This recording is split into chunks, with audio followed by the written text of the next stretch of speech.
Hi guys, and welcome back from Carly at the Apothecary. Really good to see you guys again. If you're new to the channel or like the videos, please show your support by hitting like and subscribe down below.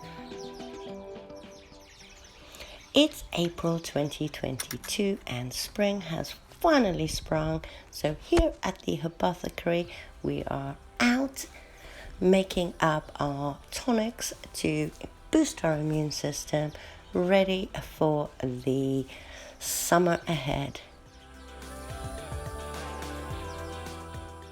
So on with the disclaimer. I'm not a doctor, I'm not an ethnobotanist, I own a few good guidebooks and I've been doing this for a while.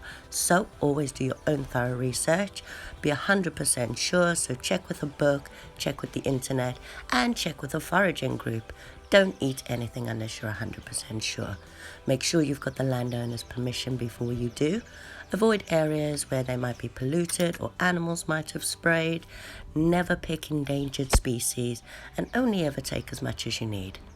Now, one of the first things that most us foragers make when the season starts picking up is an immune boosting, system cleansing tonic. And we normally start with a Cleaver's tonic. Now when I make the tonic, there is one must-have. Not only do I love the lemony flavor, but it is also an antioxidant containing rosmarinic acid, I think it is, and eugenol. It helps with digestive problems, memory, and alertness. Also in our house, as we have a diabetic, it does help lower blood sugar levels and reduce the oxidative strength of high blood sugar levels. It's also antibacterial and antimicrobial, and I have this beautiful one in the back garden, so I'll be taking a few of those leaves.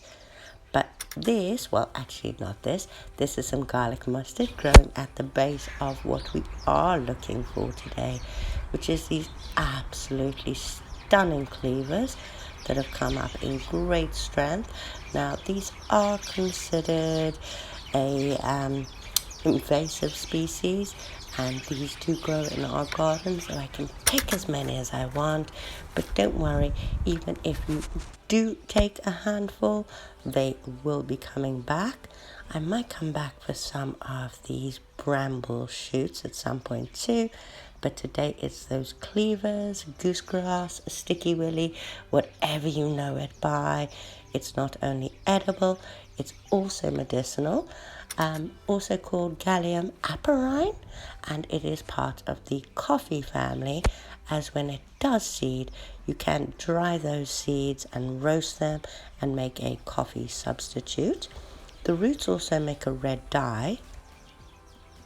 But what I do really want them for is their ability to flush the system of toxins. They aid the lymphatic system. They aid kidney health. They are a diuretic, so you wee out as much of the toxins as you absolutely can. In old times, they were believed that they would remove poisons, toxins, and anything bad from the system. I know most of us know our way around sticky willy or cleavers. It's that one that sticks to you every time you walk through the park, and that quite a few of us have made crowns from. It does have a green stem, or a square stem rather. Most plants have a green stem, and it sticks to you. It has little fuzzy hairs all over it. You can use it in a tea. It can even be used in soups and stews, a cold infusion or a hot infusion.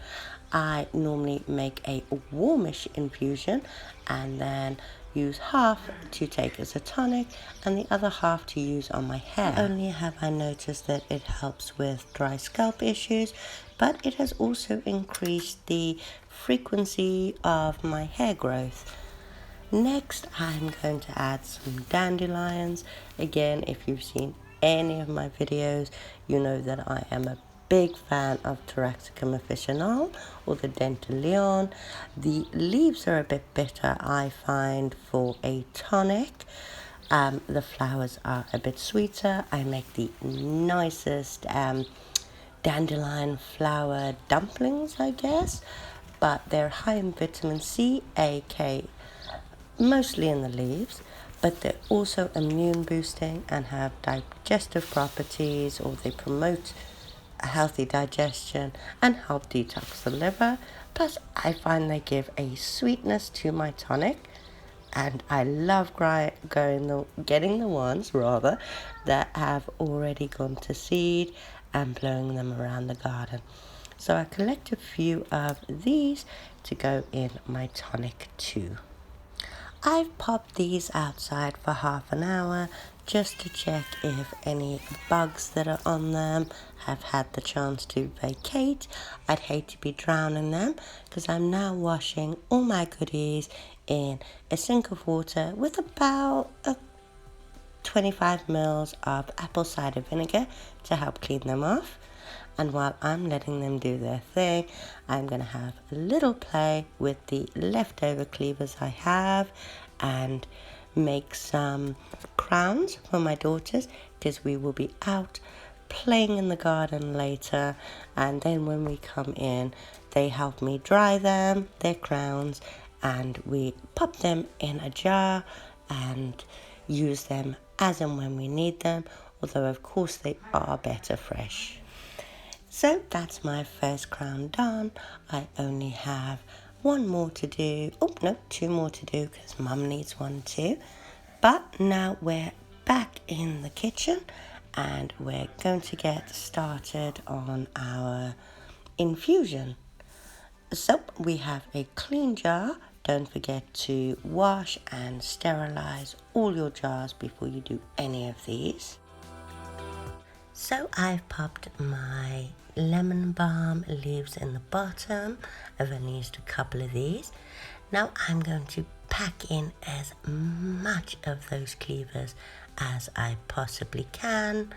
I've then boiled the kettle and I've left it for about 15 minutes so that the water can cool. Obviously, the hotter the water, we pop the dandelion flowers on the top for flavor, but I've allowed it to cool as I don't want the heat to destroy any of the active ingredients.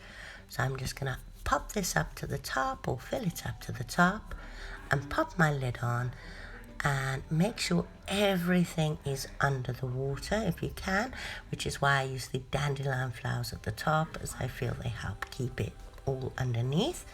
Then pop the lid on, and I'm going to pop this aside for 24 hours to infuse, giving it a good shake every time I walk into the kitchen, I guess. So it's now it's closer to 32 hours later. I have my colander or sieve with small holes. I have my infusion that has been sitting for as I said, closer to 32 hours. And I am just going to sieve out all that plant matter. Please excuse me using an old whiskey bottle. I find I reuse every single bottle that comes into the house, and this one was from Christmas. Now also, as I said, I made quite a bit. Only 3/4 are going into this bottle as a tonic, and what is left over will be going into one of our shampoo bottles and will be used as a hair rinse in the evening. But as always, don't forget to label, date, and then refrigerate. I also add the approximate time that this is going to last well in the fridge. Please let me know if you guys get round to trying this, how you found it helped you. I know that this is now a yearly process for us, and in all fairness, the bits that I do dry out I use throughout the year as well. So that's the date that we added it, 23rd of April, and then I will keep it in the fridge for approximately 5 days before I find that you probably need to make a fresh batch.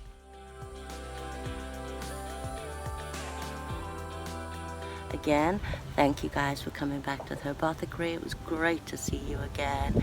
Don't forget to hit like and subscribe, and hopefully I'll see you guys again soon. Bye.